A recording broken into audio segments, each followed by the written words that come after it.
Welcome to the Expert Series where we explore the cutting edge issues shaping Canadian national security and defense. I'm Josh Malm, Director of Research and Analysis for the CDA Institute. In today's episode, we'll be joined by the Royal Canadian Air Force Association, a CDA Member Association.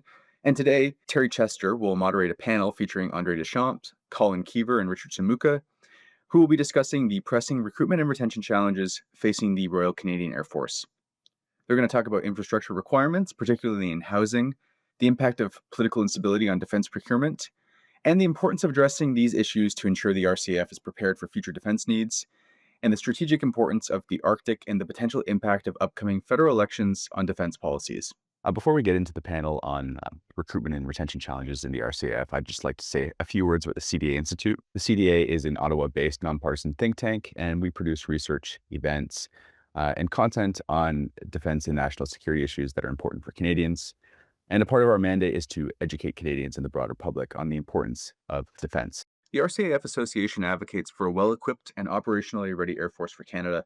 Established to commemorate the noble achievements of Canada's airmen and airwomen, the association also plays a key role in supporting the Royal Canadian Air Cadet program and preserving the rich heritage of Canada's Air Force. Their mission includes fostering public awareness of Canada's aerospace industries, promoting youth engagement in aerospace careers, and ensuring the legacy of Canada's Air Force is recognized and celebrated. Without further ado, we'll get to the recording. This is the Expert Series.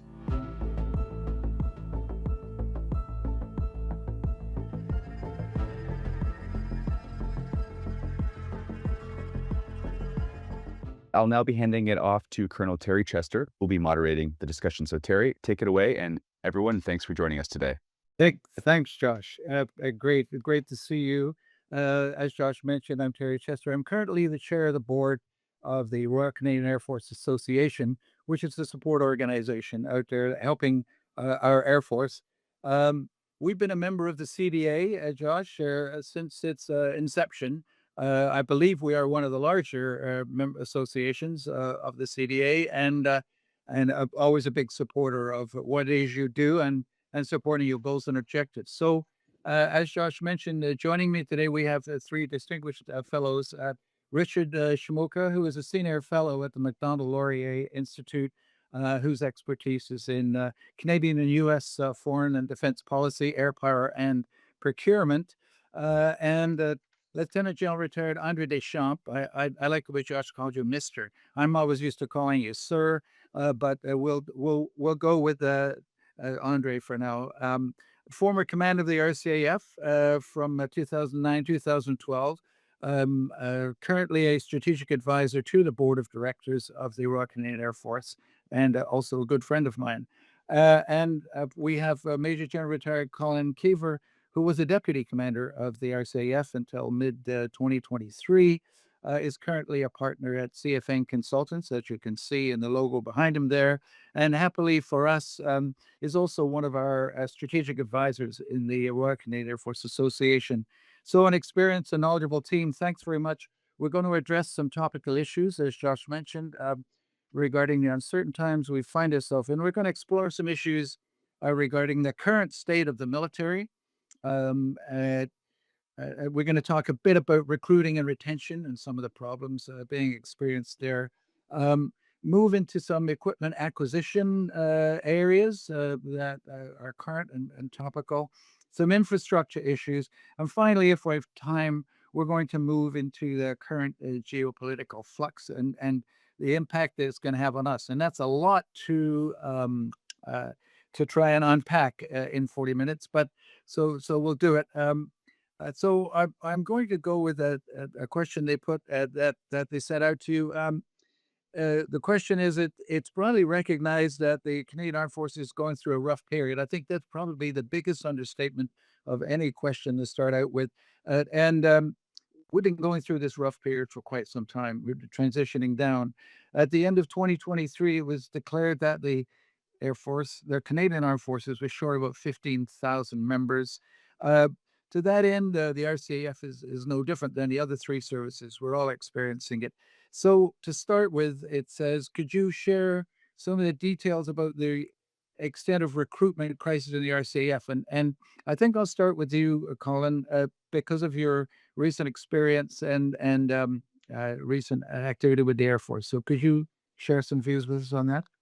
Yeah, Terry, I think it's really, really important to start this discussion off by putting this in a context. And that context I would put forth would be what the Royal Canadian Air Force looked like the last time this nation spent 2% of GDP, which was 1991, incidentally, the same year I enrolled, which maybe I'm part of the problem now as we look at that, 35 years later. But what's interesting is in 1991, the Royal Canadian Air Force was 37,000 personnel and flew 227,000 hours. Today on the books, it's about 17,000 Reg Force reserves and civilians, and flying about 85,000 hours. So that represents about a 40% establishment of what it used to be. And so if we're going to talk about 2% and where it needs to go, even if we don't talk about 2% and where it needs to go, what's striking about that is out of that 17,000-ish that the Royal Canadian Air Force is supposed to be at today, it's about 2,000 short. And what's more striking about that 2,000 short is that 2,000 short is only up to the defense policy strong, secure, engaged in 2017. They've added a whole bunch more things to the RCF pot since 2017, out of which the RCAF didn't get any more establishment or positions. For example, they've gone from 5 Airbus to 9. They've added over the horizon radar. They're talking about airborne early warning. All of these things, there have not actually been any people assigned to these capabilities and platforms. And then I layer on, for example, the fact that the electronic warfare enterprise in the RCF would be on life support, for example. Yes, they've got people and they're trying to do their best, but they are, for example, maintaining a radar jammer on the CF-18 that the United States Navy declared operationally obsolete in 1986. So they've got people, but do they really have the right skills to look after a modern, capable RCAF? So I think it's really important to put that into context. And if I add all that up, they're probably really about 3,000 or 4,000 people short of what they actually need to deliver on a modern RCAF. And when I hear even today, the recent announcements and technical briefs coming out of government, on how they're going to get after this in 10 years, that's just too slow. It does not work. They've got to get on this. And, an historical example, 1st September 1939, the RCF was 4,000 all ranks. By the 31st of March 1940, it was 77,000. So this nation has the means to do it. What it needs is the will to do it. And honestly, I'm just not seeing that yet. But I'll let the others comment on that too. Yeah. Andre? Yeah, I think Colin's laid the fact framework there for us to consider. So what's happening is the loss of personnel over the last 20, 30 years. It's been a sort of gradual attrition, I guess, and for various reasons. I think most of us lived through the FRP period of the mid 90s when the Canadian forces were basically, fairly significantly downside as a peace dividend, and the Air Force took the brunt of that downsizing. Uh, but our system maintained, there were still enough folks left in the system that we could tap in emergencies to surge and do surge operation. We still had a fairly robust reserve force, which is what typically the Air Force has turned to in short-term surge requirements, whether it's for logistics, support, instructors, pilots, ground crew, you name it. We tend to tap into our reserve. They're not big, but they're very efficient.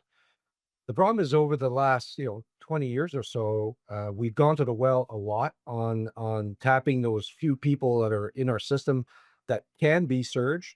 And we sort of worn that out. And now as we hear the Air Force is being told to grow and at the same time maintain operation, that's the crisis, right? So now there's a lack of bodies, physical, human resources to deal with the training part of the institution, the program management side of the institution, the leadership at all levels. So staffing position now is a major undertaking for the Ottawa planning staff. And of course, we're into fleet transitions this decade a lot. The most transition we've ever seen, again, since World War II, as far as numbers of fleet that have to turn over into new equipment or additional equipment that didn't exist before. Our past is a good example.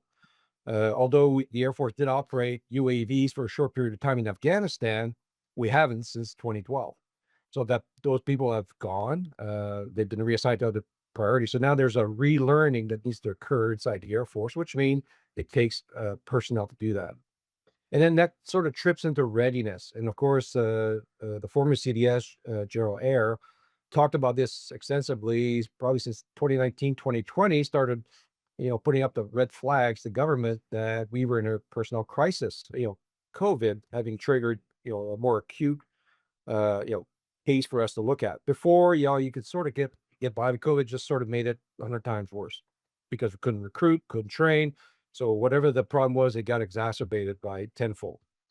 And there's really hadn't been a real recovery since COVID in the sense of being able to surge training, recruiting and training. So there's been progress. I don't want to be, it's all not overcast clouds, but it's very incremental. It's very gradual. And the problem is, gradual right now won't help a lot this decade to make anything significant happen. So the question to the Canadian Forces and DND as they look at the near future is what can they do to start filling in those giant potholes of human resources that need to be there to effect the transition to this new digital era that the CAF is trying hard to get to. The RCF probably is the vanguard of that transformation of the Canadian Forces and D&D into a more digitized, uh, force that can interoperate in that cyberspace and also leverage platform to maximum the benefit of the command structure. Great stuff. The problem is now most of those new technologies are not yet network. You need people to do that. The Canadian Forces Intelligence Group needs to be resourced to be able to exploit all those technologies. So there's a ton of work to be done on the personnel side, both from the right trades, because again, the Air Force has been looking at its trade structure for 20 years. As we've been acquiring more modern equipment, and what's the future look like as far as trade structure? So there's a lot going on that has to be looked at almost simultaneously. You can't isolate these different elements of personnel challenges because at the end of the day, they're all enablers to make sure that the future force can be stood up and become efficient. So I think that's really the piece that's going to have to be examined carefully. Of course, the RCF doesn't operate in a vacuum. It does have its own authority to go and find people and recruit them. We have to go through the central staff, the VCDS, and the chief of military personnel, who are the purse string holders, and the owners of the schools that do recruiting and basic training. So that's the problem. There's a whole bunch of other players that need to be on board to move the Air Force quickly along a path of modernization. So I'll leave it there for now. I'm sure we'll come back to it, but I think these are really serious impediments. We could talk about infrastructure because, of course, that's a fairly major building block for you to bring more people in and to operate a more fleet. You need the facilities that are able to address all this. Yeah, and at the end of the day, you add it all up, it translates into readiness. And right now, our readiness across the Air Force is pretty low. We're gonna talk about infrastructure in a little while. Right. I mean, the job I would rather not have today, any job, would be chief of the defense staff because the transitioning that you're talking about would be difficult if we had a steady, certain future in terms of funding envelopes and in terms of geopolitical stability and partners and stuff. That it would be difficult enough. The shifting sands that are happening now all around us in terms of make the command and the decisions that have got to be made are going to be that much more difficult with all of the uncertainty of government. The overview, we're going to change our government very soon, or maybe not. Who knows? With the stuff from the south. So, Richard, I want to have your perspective on where we are there.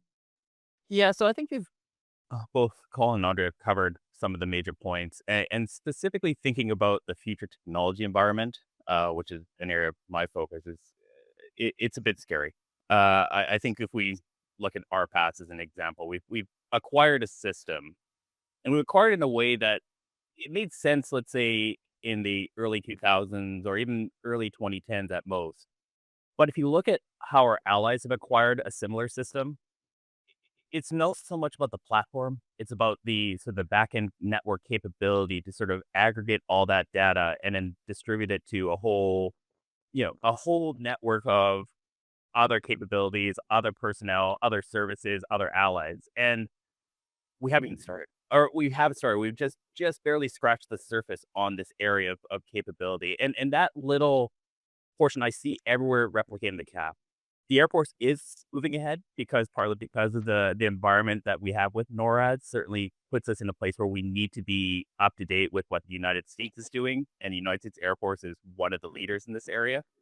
But other areas we just haven't really pushed forward, and if I look across government as well, because it's not just the RCAF, but it's DND, it's PSBC, it's even Treasury Board or other areas that understanding hasn't occurred, right? And so when we think about moving forward with recruitment and bringing those skill sets, we need to be more agile. We need to bring in a lot of the individuals that I think the Canadian society, to bring Colin's point in, that have those technical skills can draw them in and utilize them effectively. And the the chief of defense has said recruitment is my number one goal, and she's made significant moves towards that. But I think right now they're just trying to get the overall problem of let's bring people in, let's get them processed, induct them, and so forth. Now it's the challenge of how do we take those people and route them into places where we can best utilize them, where we desperately need them, whether they be maintainers, cyber operators, whatnot, right? And really effectively apply that, because to Andre's point, really in some of the as we do this transition, but also as we identify these new capabilities, if we look at how Air Force capabilities are developing globally, it's much, much more fluid. It's much, much more a rapid identification of capabilities, acquiring them and putting them into service. And that requires an agile sort of workforce or an air force of personnel to undertake that. And the Air Force itself has to adapt to that sort of that culture and that way of thinking in order to become as lethal as possible in this really uncertain threat environment. Yeah, of course, I haven't been familiar with it for a long time, but my perception is that we've hollowed out the middle of the forces. We've got a bunch of senior people that want to that are getting ready to retire. We got a bunch of new recruits, but there's no middle left to train all these young kids that we want to bring in to bring them up to speed in the new technologies. In my view, the kids that are coming in now, they're smart, they're capable, they're very digital, they're swept up in all those platforms. But there's no one there to train them in how to do that. But I wanted to go back because Andre raised the point about our infrastructure and how we're ready to take on this challenge in terms of I hate this term, rusted out. We've got a rusted out fleet and etc. But it describes it. But our infrastructure, the bases, the facilities that are going to be ready to receive all of this new whiz bang high tech going forward technology is not there. Is currently I see efforts to trying to build it, but what do we need to do there? Colin, can you talk to that for a bit? I think the historical context is quite instructive in this regard, Terry. If you think back to 1939, the way the RCAF grew and delivered combat power overseas when it was required by 1942, 1943 was by spending the first 2 years building 251 aerodromes across the country. That's how it grew. And you layer that back to 1949, 1950 with the beginning of the Cold War. The way the RCAF grew rapidly again in that period was leveraging all that infrastructure that had been built in 1940, 1941, and leveraging that. All of that is gone, Terry. And so, while we could talk about the state of the actual infrastructure that exists in the Air Force, for example, the sewage treatment plant in Cold Lake is under emergency management protocols. Without additional funding, there's a high probability that they'll have new F-35 hangars, but porta potties in the parking lot because they don't have a sewage treatment plant in Cold Lake. So it's these type of conundrums, but it's more than that. One of the single biggest constraints the Canadian Armed Forces faces in bringing people in is actual bed spaces in Saint Jean, where they run basic training for the officers and the enlisted. And if you think back to the day, one of the ways we consolidated and rationalized and became more efficient was by shutting down the Canadian Forces Officer Candidate School in Chilliwack and the Canadian Forces Leadership Recruit School in Cornwallis, and consolidated it all into a single facility. So you've got schoolhouses across the Royal Canadian Air Force that have been right sized to an RCAF that is 17,000. Um, and the only way you can grow that is by either figuring out how to partner with things like community colleges and bringing them in that way, or taking someone who's got the cyber skills in the civilian world and not worrying about that and making them a captain or a major or a sergeant or a warrant officer on day one, which coincidentally, again, historically, we actually did in 1939, 1940. So they need to reimagine how they bring people in, because right now they've still got an industrial age approach to, you bring them in, you run them through a gonculator, they spit out something. I think the RCF is going to have to get much, much more agile on how it views people and the skills they have and how they bring them in the door if they're actually going to solve this, Terry, because the infrastructure piece is a massive constraint. So this will speak to risk. How much risk is the institution willing to accept to maintain either readiness or create capacity to grow in whatever sector is prioritized? And in the Air Force, when you say risk, it's not fiscal risk, it's not policy risk. There's physical risk of injuries and death, because the consequences of errors are high, as we saw recently in Toronto as of yesterday. What happens when things go wrong for whatever reasons? So the Air Force has been quite fortunate for the last few years with a reduced force, less experience. They've been able to stay on the good side of the risk curve as far as assets and people not getting killed. But as you push to try and keep doing what you're doing and deal with transition and deal with everything else that needs to be done, there's a risk acceptance as you start reducing experience levels in whatever sector you think you can take to grow, either early promotions or fewer people actually doing oversight. So I think that's the real conundrum for the Air Force team, is to figure out where they can afford to take a bit more risk to create a bit of capacity. But at the end of the day, there's no big numbers to be had here. This is like trying to find 10 instructors to send to the school. We're gonna shave every corner of the Air Force to find those 10 instructors. It's that tight. So this is not able to release hundreds of people into other tasks. This is shaving what's left of the ice cube.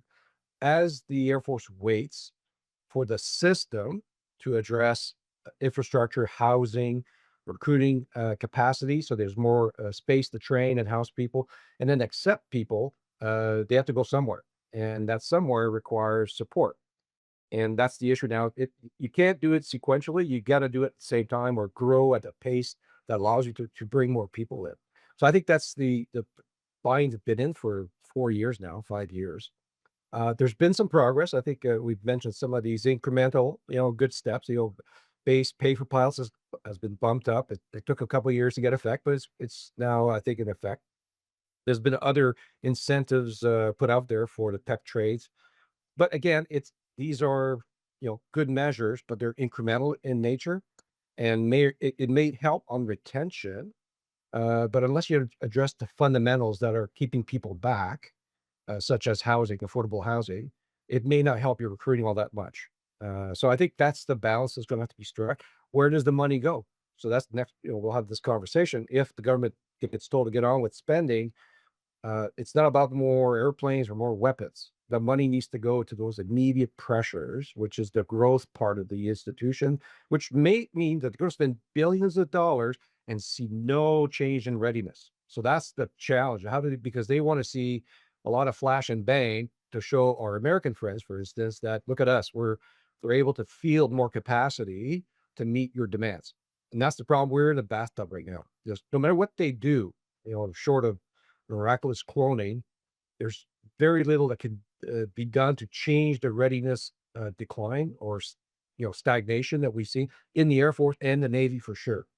So you're looking at half a decade or into next decade before we start, if they do everything else right, before you can start seeing, a tangible change in that readiness status. Because again, we're in fleet transitions, which is going to draw people out.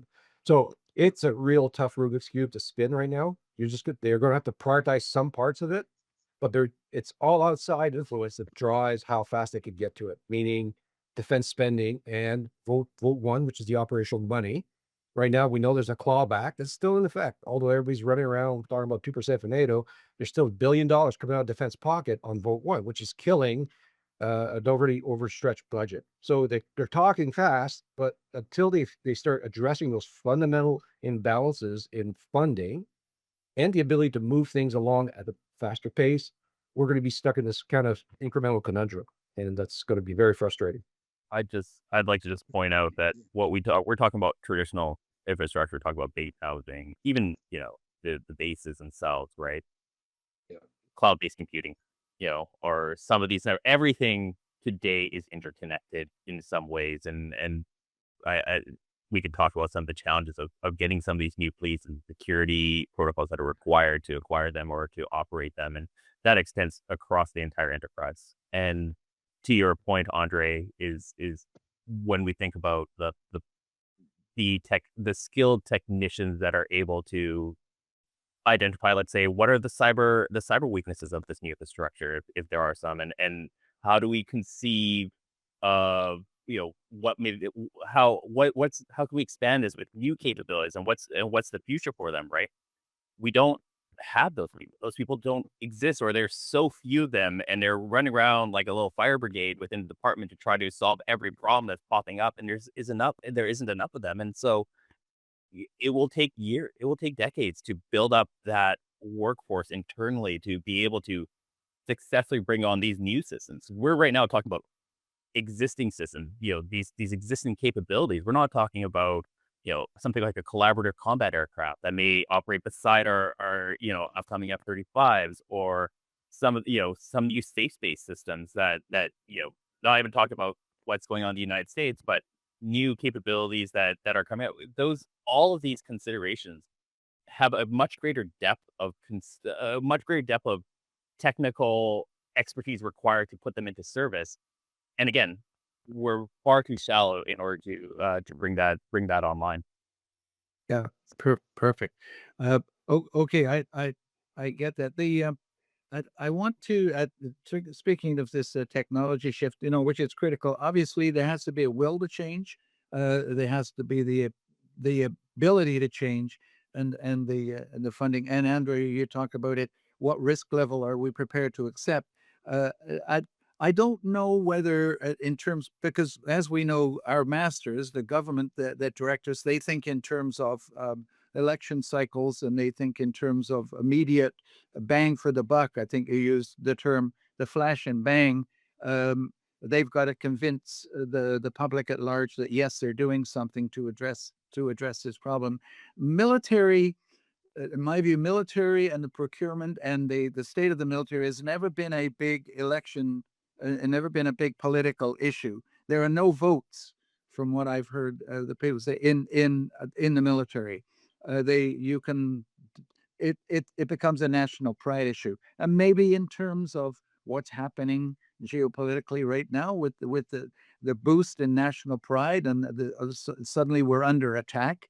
Um, whether or not that's actually true, but it perhaps there comes the political will, and when I saw General Air and in his attempts to help us out by saying, well, we're going to stop, we're going to focus on training, because he recognized too that the problem was that we have no training, and no more exercises, going away, having fun, we're going to train. So certainly big problems. I want to just switch to um, recently, one of our politicians went up north to Iqaluit and made some big noise and stuff about establishing a base up there. Obviously that's been in the works for some time. And Canada's all of a sudden refocused on, at least some of them are refocused on the strategic value of our north, despite that we've got a problem to the south. Richard, can you talk a bit about that shift, and where and why they're going that way? Certainly. So I think we got to think about what is currently the current policy, which has been stated within Strong, Secure, and Engage and our North Strong and Free. Basically, prioritize the North as the major area of sort of focus of our defense capabilities. The Army didn't have as much sort of guarantee funding and guarantee programming as, let's say, the Air Force, and to a lesser extent the Navy. And that reflected this sort of idea that we're going to focus more on defending the Arctic, reinforcing NORAD with over-the-horizon radars, airborne early warning, the ongoing bed down of the F-35. Those capabilities were prioritized for in large part to sort of satisfy or to mollify critics within Washington, D.C., pre-Trump, to say, look, we are spending on our common defense and we are serious about our security. And then to less extent, NATO didn't really see the same sort of focus. And there were some argumentation to say, the North is part of NATO too. So we have to defend this part, and we're not going to be as present in sort of the Eastern European sort of area. Yes, we put 2,200 troops, but that's about it. We're not going to do the air policing mission for quite some time, and sort of we're going to we're going to reduce our sort of our North Atlantic sort of naval patrols. That reality sort of is where we are today, right? The real question, I think, is what's going to happen after the next federal election, which will likely happen sometime in May. If what's the pundits and the sort of analysts say, because I think if you look at every single platform that's been released from Richard Freeland, Mark Carney, Pierre Poilievre seems to sort of reinforce some of this area, but certainly Mark Carney and Christian Freeland are talking about a pretty significant move away from the existing strategy, looking at acquiring systems away from the United States, reinforcing our NATO sort of role, and that could be a pretty significant a change. Now, again, we're pretty early stage. A lot of these statements are vague and they sort of just play at very sort of easy sort of nationalist theme, saying, we got to be independent. Even Poilievre's statement sort of played with that we're going to build out the port offering location. So it's really, I think it's a pretty significant. We don't know, and we're in a state of moment right now that makes this difficult to understand where we're going to go, or to identify where the future may go in the next couple of years here. I read a paper of yours, Richard, that talked about briefly the fact that we may have no choice. That we're basically in bed with the U.S. Geographically, whether we like it or not, and even if we make attempts to refocus, to re-energize our contacts to NATO and stuff, that ultimately we are where we are, and we have what we have, and that they may make noises in that direction, but ultimately we're stuck here, and we kind of need to make the best of that situation. Is that where you were going with that paper? Yeah, because basically the programmatics of a lot of these programs, like over-the-horizon radar, the F-35, any of these systems take decades in some cases to execute, right? And so it's not like we can reorient our defense spending from one program to another really quickly. It will take years to, we have to establish a white paper, right? And then move forward from there to identify the capabilities, the threats, and what are the requirements. That process takes years, and that can't be as much as we want to reorient our spending from and get to 2%, let's say by 2027, like Christian Freeland says. It's not going to radically reorient what capabilities we're going to buy in these years, and what our footprint, or what the Canadian Forces footprint will be, within that time, really for another decade, really. Okay, perfect. All right. Well, we're getting close to the end here. So now my big ask. I'm going to ask each of you. I'll start with you, Andre, to just give me a couple of minutes, or whatever you need, in terms of the most pressing and critical. And you've talked about it a lot. Just sort of summarize the most pressing and critical challenges that the RCAF and maybe the forces in general face in the near and medium future. Yeah, I think we've talked about it. It's really the personnel, lack of resources to do much of anything past the current reduced readiness posture. So that's, how do you change the paradigm? So that's going to be the big question. They will have to get more aggressive on the infrastructure side, especially housing. I've seen some initiatives where they're talking about building 400 400,000 across Canada. They're going to have to concentrate where those units go, and they have to build faster, or at least they have to find better solution than hammer and nails, building a building. The time it takes to do all that contracting. Outsourcing housing is something we've done in the past in Europe. So they need to look at other ways of quickly accessing housing, because that's the issue. You bring people in, they have families, most of them now. Where do you send them? How do you move them to a location that has limited housing availability? The Air Force is unique. The other services have geographic center of gravities, East Coast, West Coast. And although the Army's spread across the country, the militia units are everywhere, but their main army's 3 locations. And people stay there forever in their careers, right? They go to the brigade and that's it. They might come to Ottawa, but that's brigade and Ottawa. The Air Force is in, 14 wings, 10 bases, plus on the other people's bases. We're across Canada, we're in the Arctic. So we're everywhere. And that creates that unique problem of geographically moving people with the right skills into those areas, which is very difficult if there's no infrastructure or family support that allow them to do it in a way that's economically feasible and, of course, good for their family. So that's the resistance that we're seeing across the Air Force when people have settled somewhere that have reasonable quality of life and say, no, you got to go to Ottawa. Well, it's $1 million to buy a house in Ottawa that's a reasonable size. So that's to me, it's a big issue. Unless they start cracking the code on that, they're going to stagnate in their initiatives. The good news, if you want to call it that, there's a lot of dark clouds, but there's always a ray of sunshine.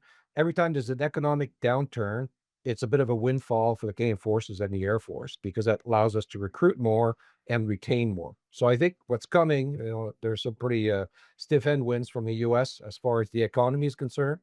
I suspect we will see a slowdown, if not a recession, in Canada. So that's going to cause a lot of kids come out of university looking for jobs. So this is their chance for the military to get their foot on the ground solidly and show the initiative to bring these people in and keep them in with that quality of life improvement. So I think that's the strategy right now. Is we know that's going to happen in the next 6 months, a year. There's going to be an opportunity for them to be more successful at recruiting, but I'm not sure if they're ready for it.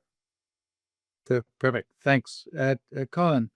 Yeah, so I'll build on what Andre said. In addition to the people risk, I'm seeing another risk starting to emerge here, Terry, that I think we need to be very cognizant of, and that is that I didn't think it would be possible, but I think procurement in this nation is becoming even more political today than it has been in the past because of what's happening in the South. And I think the single biggest risk to the Canadian Armed Forces right now is an election, regardless of who wins it, that sees someone come out with immature and perhaps jingoistic policy announcements that, we're going to buy Canadian and things like that. I think there's real risk to the Canadian Armed Forces. They've got to stick with the program of record and deliver on the program of record, as compared to a bunch of bright new ideas that expect them to rapidly change track quickly. Because if that happens, it's going to make it worse, Harry. And so you said something earlier about, you wouldn't want to be the chief because, boy, it seems really confusing. I think the clarity for the chief is actually getting clearer and clearer every day. The issue is at the political level and how they decide to respond to the challenges of the day.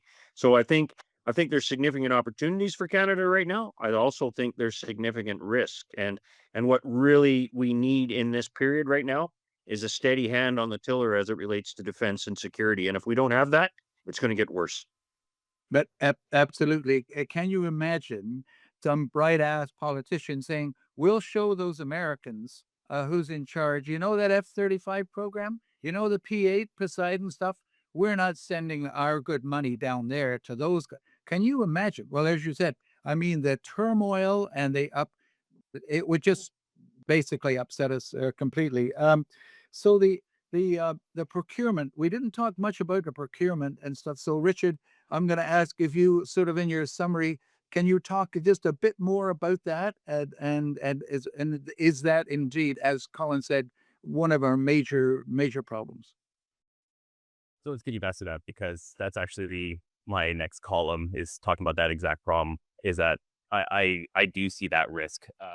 Even you see, Mark Carney has basically said we're going to buy substantial of this from away from the United States. It isn't realistic in some ways, just because the nature of the arms market, what's out there. In a lot of cases, Americans build the only existing capability in a certain type, and there's no alternative. We can build it domestically. Europeans don't have an alternative. So that's a real challenge. But I think going on the political will side and thinking about the risk is that you're going to need a political leader that can go and say, look, we need to reform this. And it's not going to look perfect. It's not going to look close to being perfect, right? We're going to have to acquire some systems where there may be failure.